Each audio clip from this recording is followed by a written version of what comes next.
Arkansas Governor Sarah Huckabee Sanders, a Republican, on April 11th signed HB 1718, the Arkansas Legal Tender Act, which, along with similar moves that are currently in progress in 22 other states, represents a vestigial tie to whatever remnant of federalism might remain in the United States. And it also represents a powerful challenge to what many observers note appears to be a push for an inflationary, privacy-invading Federal Reserve U.S. digital currency that will be blended into a single world digital currency possessing the same central control, inflationary, invading powers. Hi everyone, I'm Gardner Goldsmith for MRC-TV. As Mike Meharry writes for the 10th Amendment Center, quote, on Tuesday, Arkansas Governor Sarah Huckabee Sanders signed a bill into law to make gold and silver legal tender in the state and effectively repeal the state capital gains tax on gold and silver.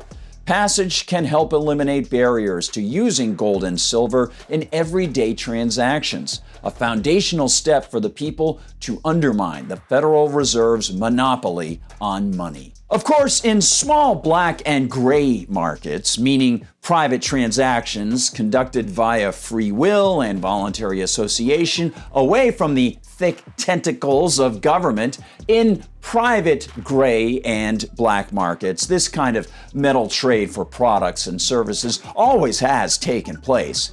But this official move is very significant for a number of reasons.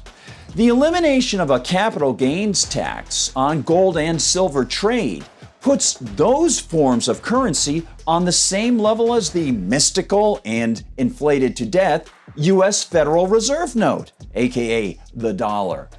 That allows less impedance now on the flow of precious metals as specie money.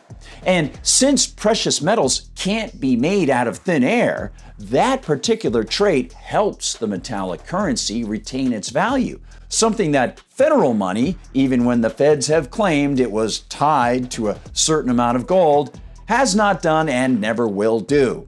Adds Meharry, quote, the law makes gold and silver specie legal tender in the state, meaning it is recognized as a medium of exchange. Practically speaking, this will allow Arkansans to use gold and silver coins as money rather than just as mere investment vehicles. There are, however, some stumbling blocks written into the statute, the kinds of state versus the people hurdles that ought to be recognized before adding more praise here. Meharry observes that HB 1718 will reserve for the Arkansas government the power to define the kinds of silver and gold coins that will be considered specie money. Quote, specie is defined as a coin having gold or silver content or refined gold or silver bullion that is coined, stamped, and imprinted with its weight and purity and valued primarily based on its metal content and not its form. Under the law, specie will include coins issued by the U.S. government or other specie that an Arkansas court rules to be within the state authority to make or designate as legal tender. And while one might confidently assume that, should it come to that, Arkansas courts likely would rule that most kinds of stamped silver or gold coins are acceptable as legal tender for trade, economists and political philosophers often teach and have known for centuries that all so-called legal tender laws by which politicians claim the power to tell people what they can use as a means of value communication,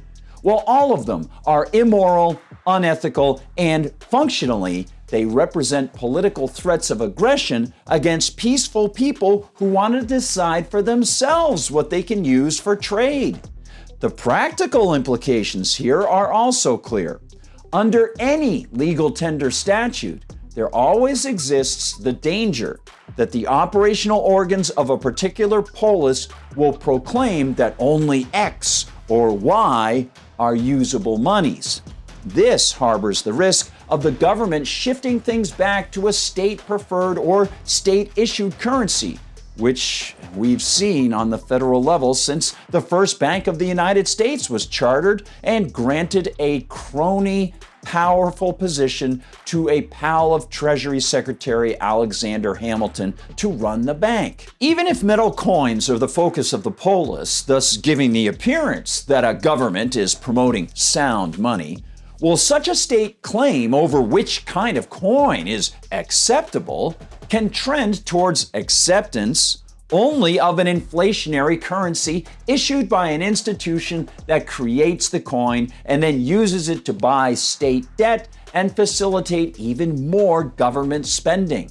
Well, this is similar to the bogus Federal Reserve so-called gold standard that became exposed after years of the central bank issuing much more paper than it could ever cover with reserves of gold.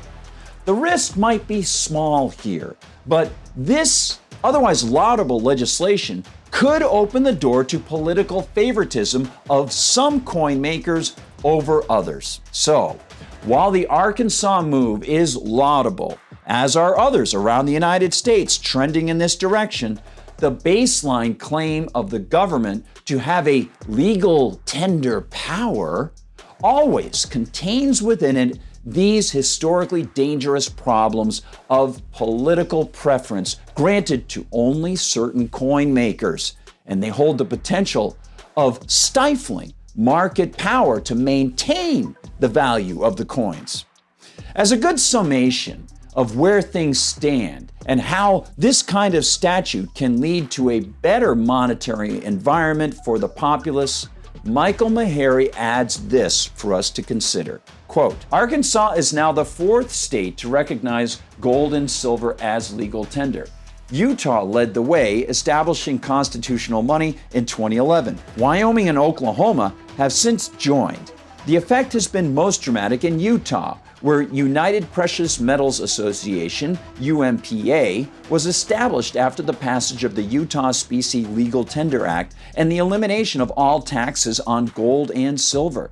UPMA offers accounts denominated in U.S. minted gold and silver dollars. The company was also instrumental in the development of the Utah Goldback, described as the first local voluntary currency to be made of a spendable, beautiful physical gold. So, while there are potential drawbacks, each time states pass this kind of legislation, they open windows onto a bit more freedom and a bit more privacy for everyday people. Something that oppressors like Senator Liz Warren, the Democrat of Massachusetts, President Joe Biden, and many big government lovers really don't like.